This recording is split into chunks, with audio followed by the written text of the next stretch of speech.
சொன்னாங்க உங்களுக்கு வந்து இவ்வளவு கஷ்டப்பட்டு வந்து பாத்தீங்க அப்படின்னா வந்து பாச தெரியாத ஒரு ஸ்டேட் உங்களுக்கு வந்து பாத்தீங்கன்னா ஆளுக தெரியாத ஒரு ஏரியா உங்களுக்கு வந்து பாத்தீங்கன்னா இங்க வந்து பாத்தீங்கன்னா இவ்வளவு பெரிய ப்ரோக்ராம் நடந்தது அப்படிங்கறது வந்து பாத்தீங்க அப்படின்னா சின்ன விஷயம் கிடையாது உங்களுக்கு வந்து. ஏன்னா வந்து நாங்க இங்க வந்து பாத்தீங்க அப்படின்னா உலகம் முழுவதுமே வந்து பாத்தீங்கன்னா வந்து இந்த சேவைகளை கொண்டு போய் சேர்க்கணும் அப்படிங்கறத எங்களோட மெயின் நோக்கமாவே நாங்க எடுத்து வந்து பண்ணிக்கிட்டு இருக்கோம் உங்களுக்கு. இந்த நோக்கங்களுக்கு வந்து பாத்தீங்கன்னா நம்ம என்ன பண்றோம்னா ஒவ்வொரு மாநிலத்திலையும் வந்து பாத்தீங்க அப்படின்னா சிறந்த ஒரு 10 நபர்களை வந்து பாத்தீங்கன்னா நம்ம தேர்ந்தெடுக்கிறோம் உங்களுக்கு. ஏன்னா அசப்கன் சார் அப்படிங்கிறது வந்து பாத்தீங்கன்னா ஒரு தனி நபரை நாங்க பாக்குறது இல்ல. டாக்டர் தேங்கன் செல்லப்பா அப்படிங்கிறவங்க வந்து பாத்தீங்கன்னா நாங்க ஒரு தனி நபரை பாக்குறது இல்ல உங்களுக்கு. அதே மாதிரி Jayalalithaa sir doctor Jayalalithaa sir வந்து பாத்தீங்கன்னா நாங்க தனி நபரை பாக்குறது இல்ல. ஒரு நபரை வந்து பாத்தீங்க அப்படின்னா வந்து நாங்க வந்து பாத்தீங்க அப்படின்னா இந்த சேவை திட்டங்களை வந்து பாத்தீங்கன்னா அவங்க மனசுல கொண்டு போய் சேர்க்கும் போது அவங்க உலகம் முழுவதுமே வந்து பாத்தீங்கன்னா கொண்டு போய் சேர்க்கக்கூடிய ஒரு வந்து பாத்தீங்கன்னா ஒரு பாசிட்டிவ் எனர்ஜியை வந்து பாத்தீங்க அப்படின்னா ரெஃப்ளெக்ட் பண்றாங்க. அவங்களுக்கு வந்து பாத்தீங்க அப்படின்னா அந்த ரெஃப்ளெக்ஷன் வந்து பாத்தீங்க அப்படின்னா ஒரு 100 பேர்த்த கூட்டி உங்களுக்கு வந்து அரசியல் கூட்டங்கள் மாதிரி வந்து பாத்தீங்கன்னா ஒரு 8 கூட்டமா ஒரு பணத்தை கொடுத்தோ ஒரு பொருளை கொடுத்தோ வந்து பாத்தீங்கன்னா ஆளுகளை கணக்கு காட்டி உங்களுக்கு வந்து அது வந்து எந்த ப்ரோஜனமே இல்லாம வந்து பாத்தீங்கன்னா செயல்படுறதுக்கு நம்ம வந்து பாத்தீங்க அப்படின்னா அந்த ப்ரோக்ராம் நாங்க பண்ண வரல உங்களுக்கு. ஒரே ஒரு நபர் இருந்தாலும் சரி உங்களுக்கு வந்து பாத்தீங்க அப்படின்னா அவங்க கரெக்டான இடத்துல கரெக்டா வந்து பாத்தீங்கன்னா கௌரவிச்சு உங்களுக்கு வந்து அவங்களோட செயல்பாடுகளையும் எங்களோட செயல்பாடுகளையும் இணைச்சு இந்த சமுதாயத்துக்கு வந்து பாத்தீங்கன்னா நாங்க என்ன பங்களிப்பை கொடுக்க முடியும் உங்களுக்கு வந்து இந்த மக்களோட வளர்ச்சிக்கு வந்து பாத்தீங்கன்னா ஏன்னா எந்த நாடா இருக்கட்டும் வந்து பாத்தீங்க அப்படின்னா தனி மனித பொருளாதார சுதந்திரம் இல்லாம உங்களுக்கு வந்து பாத்தீங்கன்னா இந்த நாடாலையும் வந்து பாத்தீங்கன்னா வளரவே முடியாது உங்களுக்கு வந்து.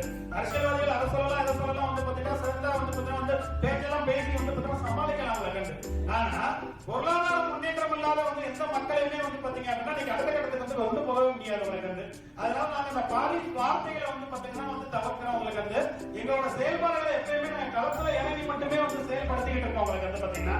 ஏன்னா நாங்க வந்து பாத்தீங்கன்னா தமிழ்நாட்டுல ஏபிஜே ஃபுட்பேங்க் ஏபிஜே உணவு வங்கி அப்படின்னு சொல்லிட்டு உங்களுக்கு 24 மணி நேரமும் வந்து பாத்தீங்கன்னா செயல்பட்டு இருக்க உங்களுக்கு வந்து உணவு உடை மருத்துவம் கல்வி ஸ்ரீதொழில் பயிற்சி உங்களுக்கு வந்து பாத்தீங்கன்னா வேலைவாய்ப்பு வளம் வளர்ச்சி இதுக்காக வந்து பாத்தீங்கன்னா 24 மணி நேரம் வந்து பாத்தீங்கன்னா உணவு உடை நாங்க கொடுத்துட்டு இருக்கோம் உங்களுக்கு வந்து.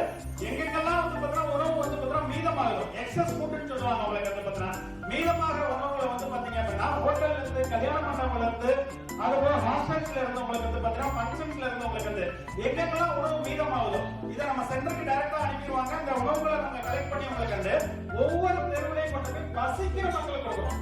ஏழை மக்கள் மட்டும் கிடையாது உங்களுக்கு வந்து பசிக்கு வந்து பாத்தீங்கன்னா ஏழை பணக்காரங்க வந்து பாத்தீங்கன்னா பணம் இருக்குது பணம் இல்ல அவங்களுக்கு வித்தியாசம் தெரியாது உங்களுக்கு வந்து பாத்தீங்கன்னா.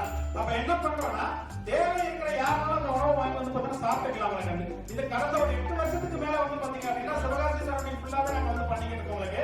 இது வரைக்கும் மக்கள் இருந்து வாங்கி கிட்டத்தட்ட ஒரு 1 கோடி மக்களுக்கு மேல வந்து பாத்தீங்கன்னா அந்த உணவுகளை வந்து பாத்தீங்கன்னா விநியோகம் பண்ணிட்டு இருக்கோம் உங்களுக்கு. இதுக்கு சார் சொன்ன மாதிரி வந்து பாத்தீங்க அப்படின்னா உங்களுக்கு வந்து ஒரு செலிபிரிட்டியோ இல்ல வந்து பாத்தீங்கன்னா ஒரு முக்கியமான நபரோ வந்து பாத்தீங்கன்னா ஒரு நாள் வந்து ஆரம்பிச்சுட்டு போயிடலாம். ஆனா அதை முடிக்கிறதுங்கிறது வந்து பாத்தீங்கன்னா ஒரு மிகப்பெரிய ஒரு ப்ராசஸ் உங்களுக்கு வந்து பாத்தீங்க அப்படின்னா நகராத்திரி 12 மணிக்கு வந்து பாத்தீங்கன்னா ஃபுட் வரும், காலையில 4 மணிக்கு வரும், காலகாலத்துல 6 மணிக்கு வரும். உங்களுக்கு வந்து மழை பார்க்க முடியாது, வெயில் பார்க்க முடியாது. உங்களுக்கு வந்து பாத்தீங்க அப்படின்னா உங்களுக்கு எங்களோட சுகதுக்கங்களை வந்து பார்த்தா நாங்க எப்பயுமே பார்க்க முடியாது. எப்படி நம்ம டாக்டர் ஜேகே சென்னப்பா அவரை வந்து பாத்தீங்கன்னா வந்து எந்தவித சுயநலமும் இல்லாம நாட்டுக்காக வந்து பாத்தீங்க அப்படின்னா நாடு முன்னேறணும், மக்கள் முன்னேறணும், உங்களுக்கு வந்து சமுதாயம் முன்னேறணும் அப்படிங்கிற ஒரே நோக்கத்தோட அவங்களோட சுகதுக்கங்களை விட்டு அவங்க அரும்பாடுபட்டு வந்து பாத்தீங்கன்னா ஒவ்வொரு சிந்தனையை சிந்திச்சு வந்து பாத்தீங்கன்னா வந்து அணு விஞ்ஞானத்தினாலும் சரி உங்களுக்கு விவசாயத்தினாலும் சரி உங்களுக்கு வந்து மத்த துறைகள்னாலும் சரி உங்களுக்கு வந்து பாத்தீங்கன்னா முன்னேற்ற திட்டத்தை அவங்க ஒளியடியே உருவாக்கிட்டு இருக்காங்களோ அவங்கள மாதிரியே வந்து பாத்தீங்கன்னா நாமளும் மக்கள் முன்னேற்றத்துக்காக வந்து பாத்தீங்கன்னா அந்த திட்டங்களை வந்து வடிவமைச்சுட்டு இருக்கோம் உங்களுக்கு. இந்த வடிவமைப்புக்கு நாங்க என்ன பண்றோம் அப்படின்னா உங்களுக்கு வந்து யாரு எங்களோட நோக்கங்களுக்கு வந்து பாத்தீங்கன்னா வந்து ஆர்ட்டா இருக்காங்க. ஏன்னா அவங்கள வச்சு மட்டும்தான் அந்த திட்டங்களை வந்து பாத்தீங்கன்னா உருவாக்க முடியும். நாங்க ஒவ்வொருத்தையும் செலக்ட் பண்ணோம்னா அவங்க ஒவ்வொரு சூழ்நிலையும் வந்து பாத்தீங்கன்னா முத்துக்கள் உங்களுக்கு வந்து பாத்தீங்கன்னா இந்த முத்துக்கள் மூலியமா வந்து பாத்தீங்க அப்படின்னா உங்களுக்கு வந்து இதை எப்படி வந்து பாத்தீங்கன்னா ஒருங்கிணைக்கிறது, இதை எப்படி வந்து பாத்தீங்கன்னா அடுத்த கட்டத்துக்கு கொண்டு போறது உங்களுக்கு வந்து இதுக்கு ஒரு கூட்டமா வச்சு நம்ம டிஸ்கஸ் பண்ணணுங்கிற அவசியம் இல்லை. இண்டிவிஜுவலா இருக்கும்போது நிறைய விஷயங்களை வந்து நம்மளால டிஸ்கஸ் பண்ணிக்கிற முடியும் உங்களுக்கு.